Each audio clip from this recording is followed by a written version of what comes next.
Hey everybody, this is video 28, even though you can't really see it, sorry. Sometimes when I format this thing from Keynote it messes up, but what this says is double replacement reactions. This is the first part, focusing on precipitation reactions specifically, and then later on we'll do acid-base. So as you might have expected from our work with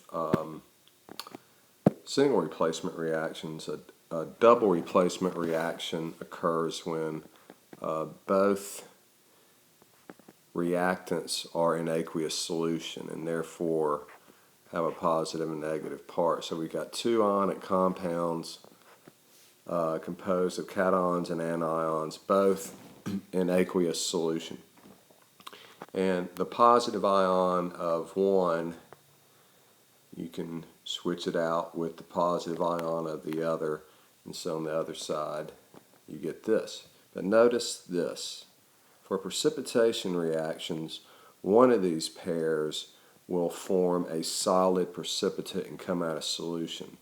The other ions, they stay in solution. So the picture of the slide at the beginning was of this precipitation reaction. We had lead 2 nitrate in solution. So think about that as lead 2 ions floating around and nitrate ions floating around. We have potassium iodide ion in solution, so you can think about that as potassium ions floating around and iodide ions floating around. But the lead 2 and the iodide form an insoluble precipitate. The other ions stay in solution. So that's the deal. Now you're probably wondering, okay, well how do I know this forms a precipitate? Good question. You've seen the chart sitting up there on the wall all year. The solubility rules is that thing that's got all the grids on it with the checklist that say soluble and insoluble. And there's a bunch of different ways you can present that information. Here's one way to look at it. Alkali metals and ammonium, they'll never form a precipitate. They're always soluble. So are acetates and nitrates. They're always soluble. So are most of the halogens. So are most of the sulfates. Now there's quite a few things though that are always insoluble. Carbonates, most hydroxides unless they're with group 1 elements, oxides, and then some exceptions, silver, mercury, lead, they always seem to be mostly insoluble.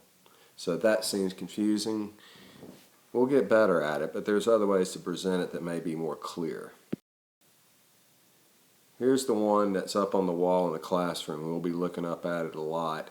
And I like this way of presenting it because you can clearly see trends. For example, you can see that the group 1 metals, that's the alkali metals like lithium, sodium, potassium. They don't list the other ones like cesium and rubidium, but they're there.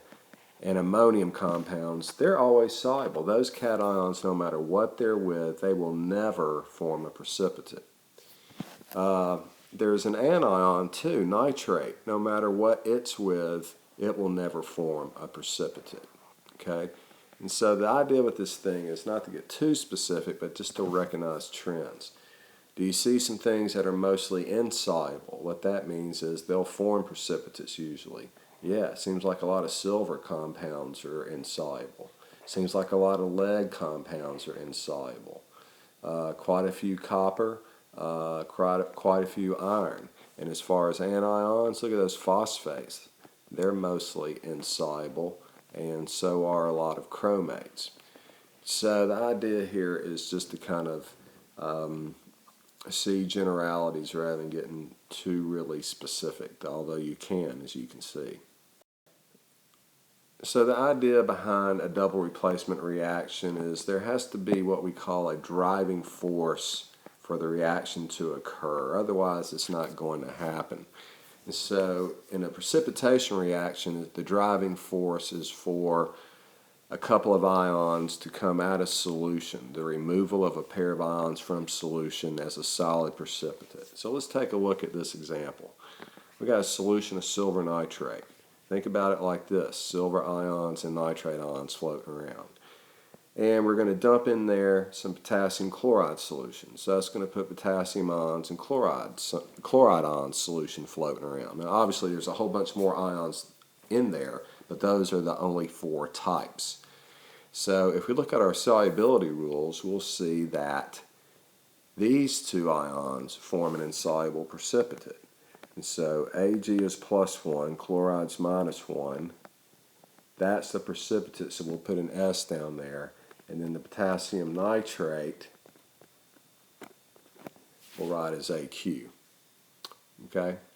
So you got to know the solubility rules, but once you know them, it's kind of easy to pick it out. You know, silver here was a red flag. All right, you knew that there was a good chance a precipitate will be formed, but not with potassium. It's an alkali metal. Never with an alkali metal. Not with nitrates. They'll never form precipitates. So what happens when no reaction occurs? Well, here's a great example. We got lithium nitrate solution and sodium chloride solution. Notice that this contains an alkali metal, which never forms a precipitate, and it also contains a nitrate, which never forms a precipitate. Over here, this has an alkali metal, never forms a precipitate. No matter how we arrange these things, a precipitate is never going to form. Notice aqueous, aqueous. If you want to know the truth, it really is more like this. These ions on both sides of the equation are the same. So really, there's no reaction. All we really have are 4 different ions floating around in solution with no solid forming. Now, you may have been wondering, you know, why do we even include the ions that don't react? I mean, take a look at, we looked at this reaction just a few minutes ago. Remember, it was, I think it was silver nitrate solution, and we added to that a potassium chloride solution. So really what we have are these 4 ions floating around, and we talked about the fact that those 2 form a precipitate. So if these 2 don't change, if they don't do anything, why do we even include them in the reaction? And that's a great question. The fact is there's a way to write this reaction where we don't show the ones that don't, like these 2, that don't do anything, they don't change. For this reaction, we could write the silver ion plus the chloride ion forming this precipitate. Now this is an aqueous solution and so is this, but this is the solid. We don't include the nitrate ion or the potassium ion. This is called a net ionic equation because it only shows the ions that do something, that react. The other ones, you're going to like this name, they're just watching.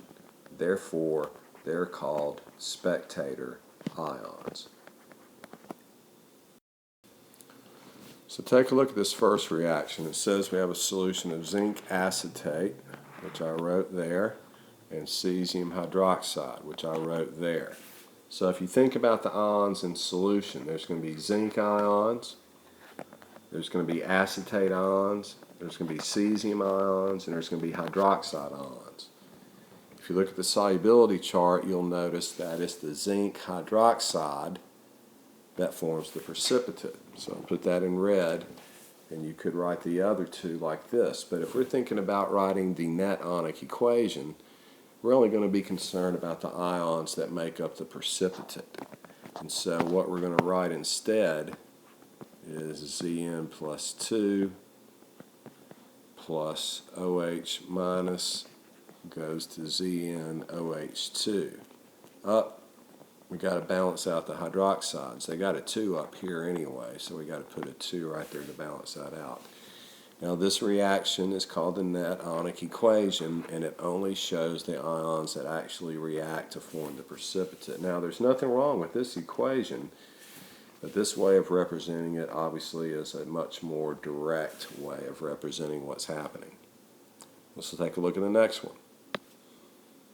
Okay, we got solutions of ammonium chloride, which are here, and cobalt-2 sulfate, which is here. Think about the ions present. We got ammonium ions, chloride ions, cobalt-2 ions, sulfate. The cobalt-2 and the chloride form the precipitate. Everything else just spectators. So the net ionic equation will look like this. Cobalt 2 plus 2 chloride ions forming the precipitate cobalt 2 chloride. That's the net ionic equation for that. All right, we got 4. Let's try to just go straight to the net ionic equation here. Now, all of these will form a precipitate. I'll tell you that, okay? So just consider the ions present, tin, 4, and nitrate, potassium, and sulfite. Nothing with potassium will ever form a precipitate. Nothing with nitrate will ever form a precipitate. So that leaves tin, 4. So that's 10 plus 4. Sulfite is SO3 negative 2. And so, well, I wish I hadn't written that now. So that's 10 plus 4 plus sulfite forming SO3 2. You have to put a 2 right there. Take a look at the next one. Iron 3 is one ion. Here, let's write them out. Nitrate is another. Sodium is another. Hydroxide is another. Alkali metals never form precipitates. Nitrates never form precipitates. What's left will. Since that's plus 3, I'm going to need 3 hydroxides. That gives FeOH3. Here we got barium, that's Ba plus 2. We got chloride, that's negative 1. We got sodium, that's plus 1. And we got sulfate, that's negative 2. Alkali metals never form precipitates. The other ones could, but with what's left, this is the positive, so it's got to be barium plus 2 plus sulfate forming barium sulfate. And finally, silver, that's Ag plus 1, nitrate NO3 negative, sodium plus, chloride negative. Alkali metals, never. Nitrates, never. What's left? Ag plus 1 plus Cl minus goes to AgCl. So what we just wrote are net ionic equations for all of these double replacement reactions, which we call precipitation reactions. And we have another type of double replacement reaction we'll be talking about soon, acid-base. Thanks for watching.